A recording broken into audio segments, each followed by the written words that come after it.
Yes, kung may experience kayo as e-commerce CSR or kung wari, kayo ay may e-commerce business, nagbebenta kayo online, or halimbawa naman kayo ay mahilig mag-shopping din, yes, Amazon might be a good fit for you.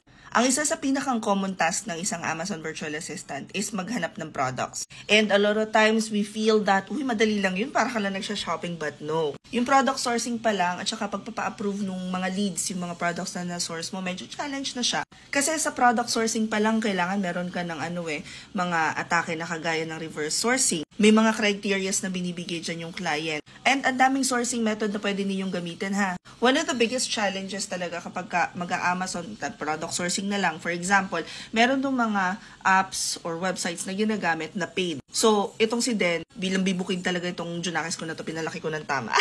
Ang ginawa niya, nagbibigay siya ng 2 weeks na access dun sa SaaS. Tapos, yun, nakakapag-try yung mga mentees namin. And that's one of the good things about having this kind of training is that hindi ka nag-iisa. So, meron kang community na pwede mong tanungin na, huy guys, ano mong ginagawa nyo pagka ganito? And at the same time, napapractice ka kung paano nga ba pagka, halimbawa, etong si client nagbigay ng ganitong category. Ito yung kailangan mong i-source na product. And kailangan makita niya kung paano ka mag-source ng product. Pero dahil nga may experience ka na-experience mo na siya during internship, medyo may palu-palu ka na. So pag tinanong ka during interviews, hindi mo na ipepekein na nagawa mo na yun kahit hindi mo pa naman talaga nagawa. Because in reality, habang nag-internship ka, nagagawa mo naman na talaga siya. And you have your output sa portfolio mo, which tutulungan ka rin namin gumawa para ipakita kung ano yung nagawa mo during the internship. Anyway, we have a class for Amazon Virtual Assistants.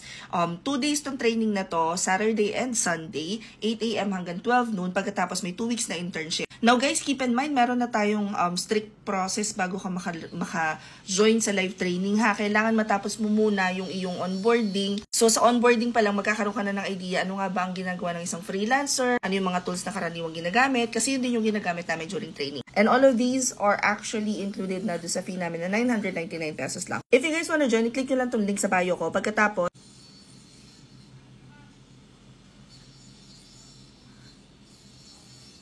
it will take you to our GigHub. Hanapin nyo lang dito sa under live mentorship classes, 999 Amazon with internship. I-click nyo lang yan, didiretso na yan doon sa Google Form. Anyway, hope this helps. Comment any questions you guys have about working from home. Follow for more work from home chismis. Bye!